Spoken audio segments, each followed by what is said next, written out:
Assalamualaikum warahmatullahi wabarakatuh. Salam sejahtera bagi kita semua. Kembali lagi bersama kami, peserta Latsar CPNS 2021 dari Provinsi Sumatera Utara. Pada kesempatan kali ini, kami akan membahas isu kontemporer, yaitu ASN siap tangkal hoaks dengan Widya Iswara, Bapak Hieronymus Godang, SPD MSI. Sebelumnya, kami ingin terlebih dahulu memperkenalkan diri. Kami peserta Latsar golongan 2, angkatan 4, kelompok 1 yang terdiri dari pertama, saya sendiri atas nama Daeng Muasabibi. Yang kedua, Desni Damayanti Breginting. Yang ketiga, Eli Irmayanti. Dan yang keempat, Dwi Nugrahaning Ayu Mulyono. Baiklah, berikut pemaparan kami mengenai isu ini. Hoaks itu apa ya? Menurut Verme, tahun 2016, hoaks adalah berita palsu yang mengandung informasi yang sengaja menyesatkan orang dan memiliki agenda politik tertentu. Hoaks bukan sekedar misleading alias menyesatkan. Informasi dalam fake news juga tidak memiliki landasan faktual, tapi disajikan seolah-olah sebagai serangkaian fakta. Saat ini banyak sekali berita hoaks yang dibagikan melalui media sosial. Bahkan sepertinya akan lebih mudah untuk mendapatkan berita hoaks daripada fakta. Berita hoaks menjadi lebih menarik dibaca karena sifatnya yang kontroversial. Namun, fakta yang terkandung dalam berita hoaks adalah fakta yang dibuat-buat. Kekuatan hoaks sebenarnya tergantung dari pembacanya sendiri. Anti-hoaks dapat dimulai dari gerakan tiap individu dalam mengakses berita di media.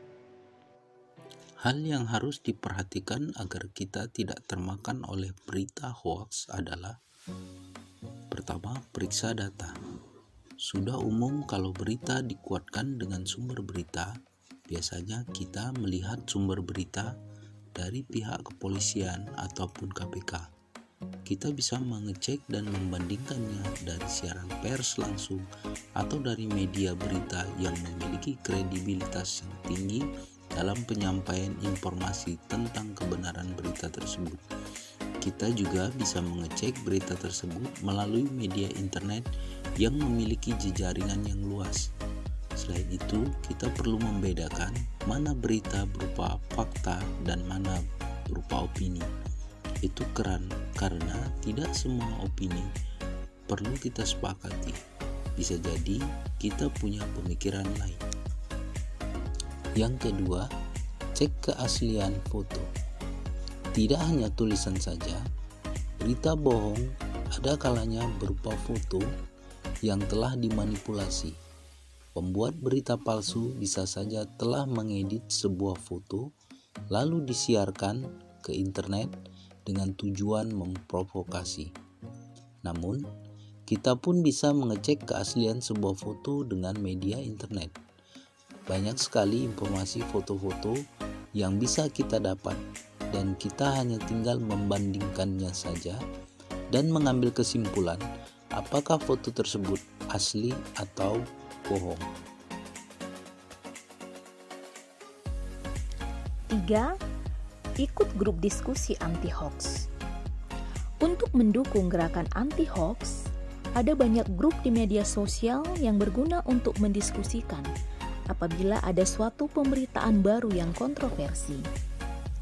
Kita bisa bergabung dan menyimaknya, serta mencermatinya, sehingga dengan begitu, pemikiran kita akan terbuka untuk menilai apakah berita itu benar atau hoax.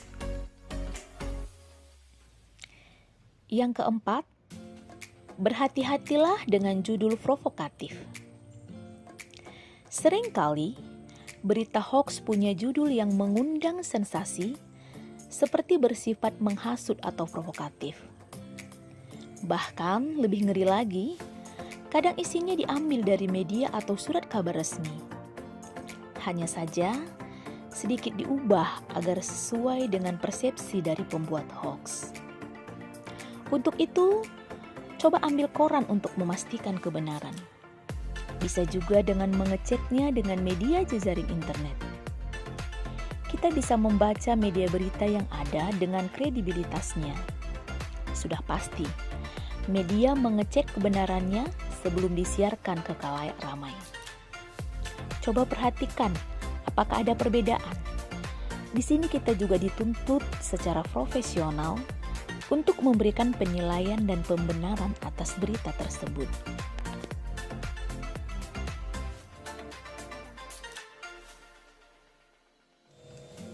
Lima, cermati alamat situs. Jika kita mendapatkan berita dari sebuah artikel, coba perhatikan tautannya. Apakah tautan tersebut berupa blog atau media berita asli? Jangan sampai terkecoh. Kadang ada orang yang tidak bertanggung jawab membuat berita bohong dengan menggunakan tautan yang mirip dengan media berita asli. Ada banyak sekali situs yang mengklaim dirinya sebagai media berita. Namun, apakah situs tersebut benar-benar sudah mempunyai kredibilitas sebagai pemberi informasi atau tidak? Atau situs tersebut merupakan situs resmi atau tidak? Hal ini membuka pikiran kita bahwasanya ada banyak berita bohong yang beredar di luar sana.